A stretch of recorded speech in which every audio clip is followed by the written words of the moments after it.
I'd like to talk to you a little bit about the Experion software version 3.1 and how to essentially analyze a data file that is obtained with the Experion software. I'm going to start. This video will be entirely dedicated to protein, the Pro260 chips, so how to analyze protein data, and subsequent videos will be for DNA and then for RNA. So when you load the software on your computer, the software loads with demo runs. And I'm going to use a demo run that comes with the software to actually show you how to analyze data. So if I look at a demo run here, and you can move the windows in the software just by shifting these bars here. So you can expand or decrease any windows by shifting these bars, and you'll sort of get the feel for what I'm trying to do in a minute when we actually load a demo file. Just to give you a perspective on the directory tree, so this is common with all the different types of applications that we have for Experion. You can add projects by clicking on File, and then Project, New Project. And here's how we can add project names in this directory here. So we can add a project, say, for health as an example, click OK, and now that project appears here. Then if we want, we could actually take a file from a run, and we can right click it, and we can say, let's move this run, and we can move it to the, let's say, the health project. Click OK, and now that run has been moved, as you can see. Also, we can rename the run, so now we can call it whatever we would like. Okay, as opposed to a date and a time, we can call it what we wish. And we can also export the selected run to a file so that we can load it into another version of the software. So if we happen to have the software loaded onto another computer, we could export the run perhaps to a USB key. We could even just open the run and then save it on a USB key. And then what we could do is we could go File, Import Run.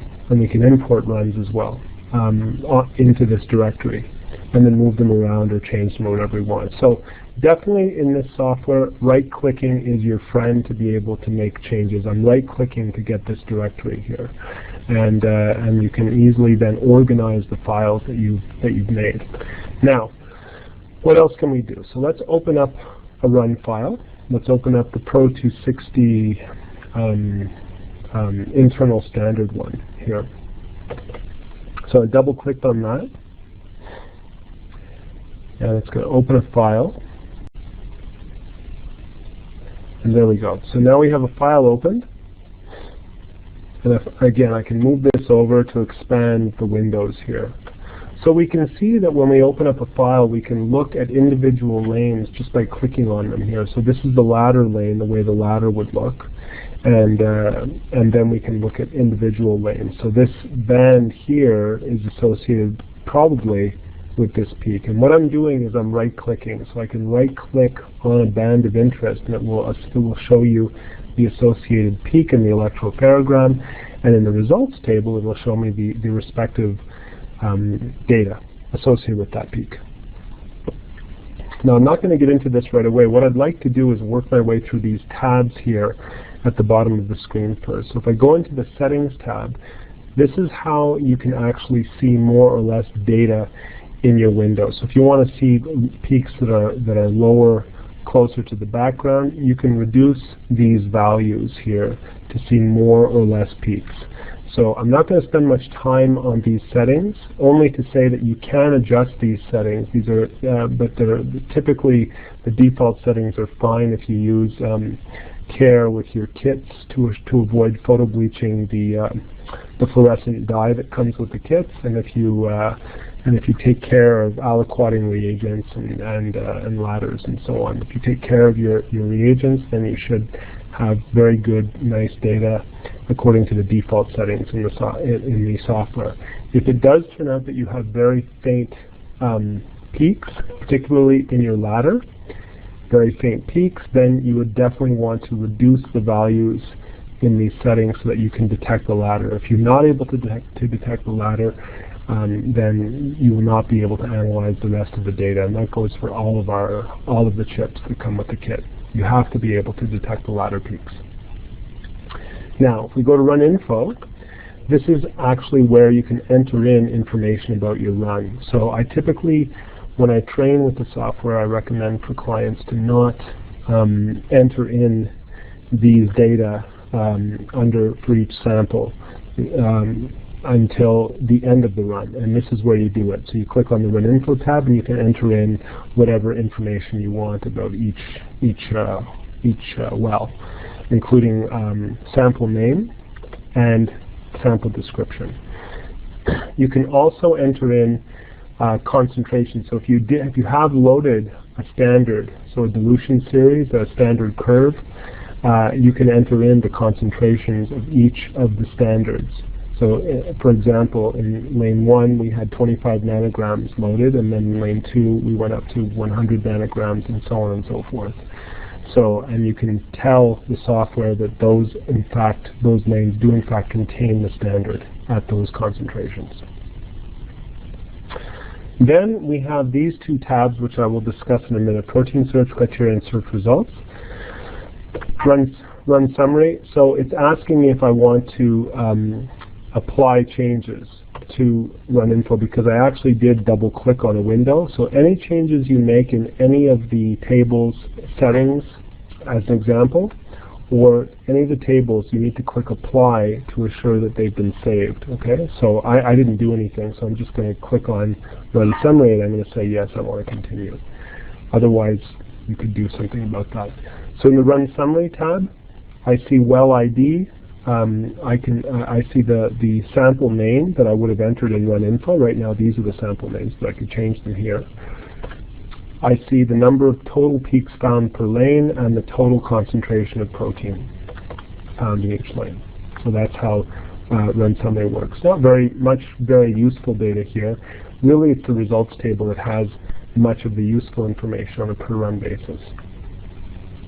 So what I can do now is, under Run Info, I can right-click on a band of interest as an example.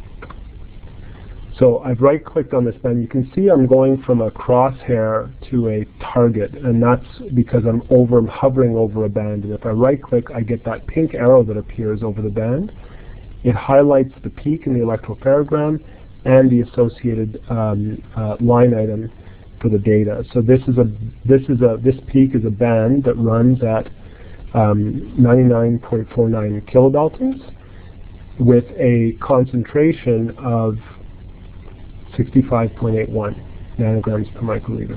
And the way it's calculating this concentration is by the ratio of the area under this peak divided by the area under this peak here, which is the 260 peak. Okay, so it's calculating a ratio of the areas. It knows the concentration of the band at 260 because this is spiked into your sample buffer. So there's two proteins spiked into sample buffer on the Experion system, the one at 260 and this one here, and it calculates concentration of proteins based on the ratio of all the peaks in each well to this peak, so on a well by well basis. And it's using this because there can be changes in your buffers on a well by well basis. If you're doing a dilution series, you're diluting out the salts in the buffer and so on, that can cause the fluorophore in the sample to change in its level of intensity. So this is sort of a normalizing protein because it's consistently added and spiked into your sample buffer. We do recommend, as opposed to using this band to normalize, that you actually load an internal control that's closer in molecular weight. So you see here at 75 kilodaltons, we've loaded an internal control that's much closer molecular weight to our protein of interest at 100. So we're using it as an internal control to normalize for loading, as opposed to the one at 260, because it takes on a more consistent level of dye the closer you are in molecular weight. to your protein of interest. So you get a more accurate reading when you use an internal control of your choice that's closer in molecular weight to your protein of interest. So what I can do now is I can right-click on a band. So let's say I want to compare this band across all the lanes. So if I right-click on that, and then I go to the analysis table, and I right-click on the lane, on this row, I now get this menu that comes up, and I can say Add to Protein Search Criteria, and now it's going to look for a protein, which I can name now. I can actually rename this protein by typing in whatever I want, John. And it's going to look for a protein at 99.73 kilodaltons, which is what this one happens to be. If you look, I've moused over it, and you can see it says peak 18, 99.7 kilodaltons. It's 10.3 nanograms per microliter based on the ratio of that peak to this peak, multiplied by the concentration of the upper band. And it's at 33.8% in this lane. Okay? So now what I can do is I can say, I want to look at all the peaks, 99.73 kilodaltons, plus or minus, let's say 3 kilodaltons. Okay, because we're getting some pretty thick bands over here, so you want to have the plus or minus so that it's going to encompass the thickness of the band. And then now that I've done that, if I go to protein search results, I now see the bands that it found based on those criteria: 1, 2, 3, 4, 5, and then 7, 8, 9. So I found 5. It missed 6 because it's still too thick, and then 7, 8, 9, and it missed 10 because again it's too thick. So if I go back to the protein search criteria, I might need to increase this to, let's say, 4. And now let's go to search results and let's see what we see. There we go. 1, 2, 3, 4, 5. 7, 8, 9, 10. I'm still not seeing 6, which is very, very thick. I might even need to go even higher. Protein search criteria, try plus or minus 5. And now I have them all. 1, 2, 3, 4, 5, 6, 7, 8, 9, 10. Okay? So this is essentially how you work it. And now I've found just that protein across all the lanes. And what I get is molecular weight. I have the concentration data. I have the percent of that band in each lane, and I have the. I also have something called calibrated concentration. I'm going to get into these concentration values in a minute. But what I can do is I can export this table simply by right-clicking again. Right, as I said, right-clicking is your friend in the software. I can say Copy Table to Clipboard. And then I can go into Excel and just right-click and paste that table in Excel. And it's all numeric data, so very straightforward to copy and paste the data. So now, how do I get these concentration values? Okay.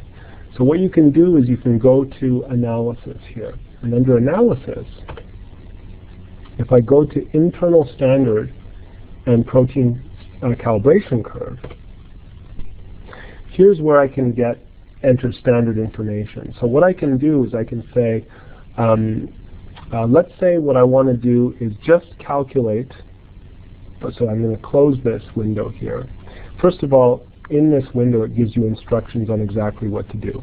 So you confirm that the correct wells containing protein standards are selected in the sample information in Run Info. Okay, so let's do that. Run Info. I've selected those wells, okay, and I've entered the standard information, okay. Now if I deselect those wells as standards, let's do that first. And if I click Apply,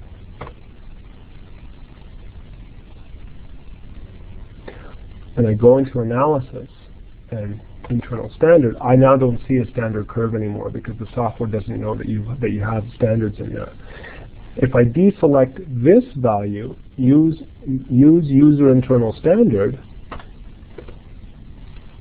and I click Apply, and then I click Close, if I go to the results table, I get a concentration value in each lane. And this value here is based on the ratio of, so this value here, so let's go to this peak here. Let's go to this value. So this value here, this band, which is here, at 99.73 kilodaltons, is giving me a concentration of 43.55, which is based on the ratio of that peak there divided by that peak times the concentration of the upper marker, okay, at 43.55 nanogram per microliter. Now, let's remember that number, 43.55, and let's now use this internal standard to calculate the concentration and see what that value changes to. Okay, so right now it's using the upper molecular weight marker as the internal standard. Let's see what happens when I use this internal standard. So now I'm going to go back to analysis table. I'm going to click on use user internal standard.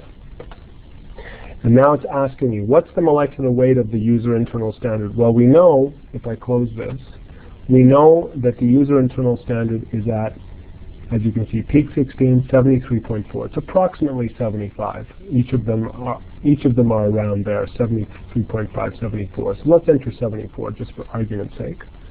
So back to analysis. User internal standard. We'll say it's 74. We'll say that the concentration is 200 microgram per mil. Okay, that's what we loaded. Okay, 200 microgram per mil in each lane. We spiked it into our sample as an example, and we want to quantitate all the well, we're not going to bother with calibration curve settings because we're going to do that. We're going to do that in a minute. So we've done that. We click apply. Okay, we click close, and now the value of this peak has gone from 43 down to 4.13 based on what we said the concentration of this was, and now it's calculating the ratio of this peak to this peak and multiplying the value by 200. So we get a much lower value because obviously the ratio of these two peaks is much greater vis-a-vis the ratio of this peak and this peak. Okay?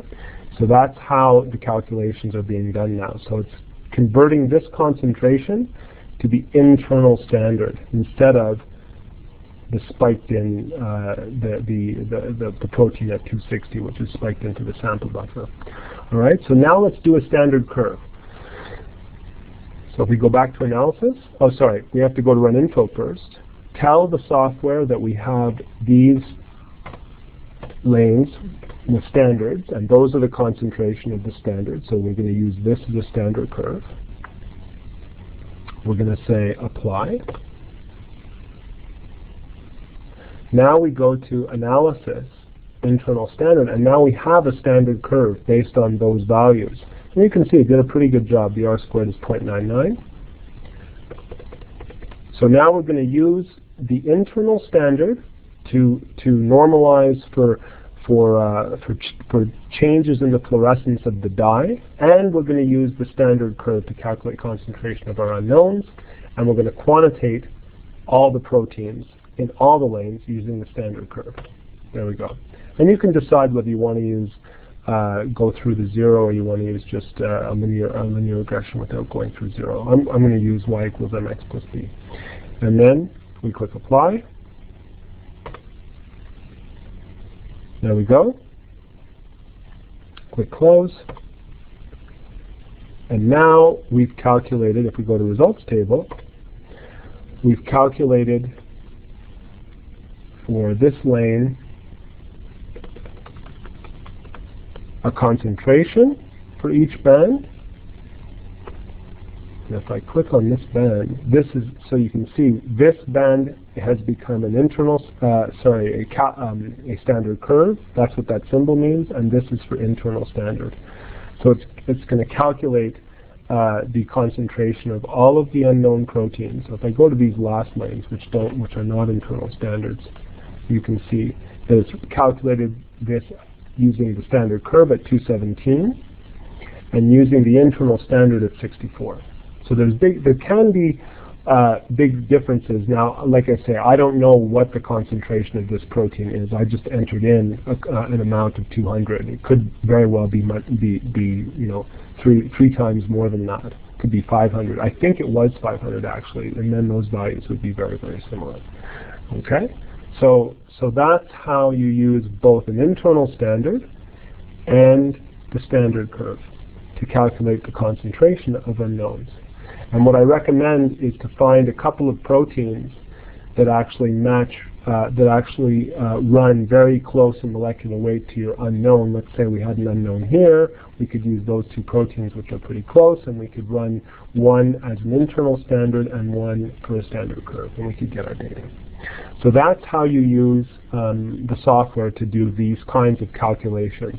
Often I find even just having an internal standard is good enough for getting the concentration of your proteins. It's typically good enough if you have an internal standard in each lane, as opposed to using both an internal standard and a calibration curve, so two separate proteins to do this for your unknowns. Okay, you can just spike in an internal standard into samples to do your normalization for the dye.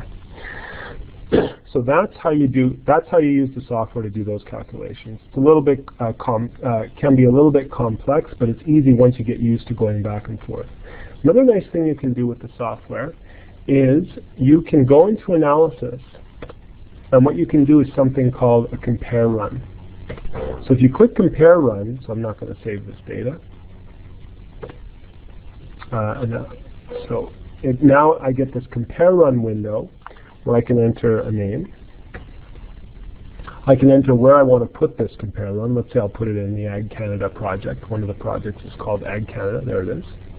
And I'm going to look for Pro260 results that are in all the different results across all the projects. So I click next, and it found in a variety of projects, it found Pro260 results. So let me open up a run. So there's one run that was done in the past.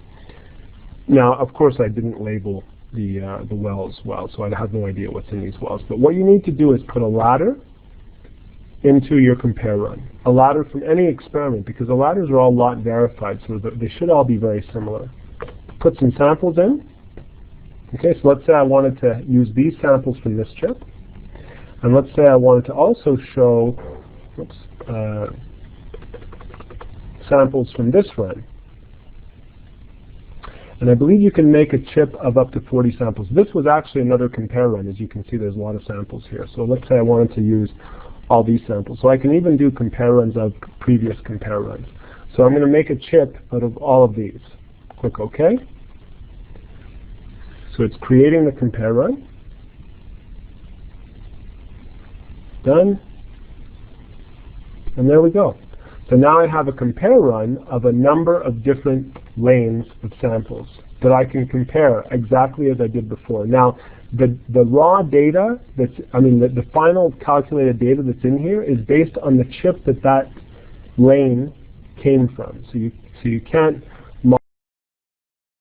modify any of that data, but it should be very similar anyway because as I mentioned, all the reagents are lot verified and the lot-to-lot variability is quite low. So you can compare going across a history of experiments for the same protein and make a chip that shows you the history of all the experiments you did for a particular type of assay. And again, you can easily export the data. So if I want to look at this particular protein at whatever it is, 100 kilodaltons, I can right-click and I can say add to protein search criteria, and it's going to find the proteins at 100 plus or minus, let's say 5 kilodaltons. Go to protein search results, and if I scroll down, because I looked for ones at 17.5 and 43 and 61, and there's my 100 one. And I can easily go right-click, I can copy that table or all the tables in my protein search criteria and export them to Excel. And it's as simple as that. And what I can also do then is go to Edit, Copy Virtual Gel, and now I can paste that into Excel as well. So I'm not going to do that paste procedure, but you just edit, copy, and go into Excel, right-click, paste, and there this gel will be along with this table to have my data. So it's very nice and easy to do this. You can also save selected wells. So I can save selected wells from this compare run, and I can make another file out of the wells that I want from that compare run as well. So I can do that too and save it as a different file. So lots of ways to manipulate and organize your data, lots of ways to get at the data you need with the software, very nice and user-friendly.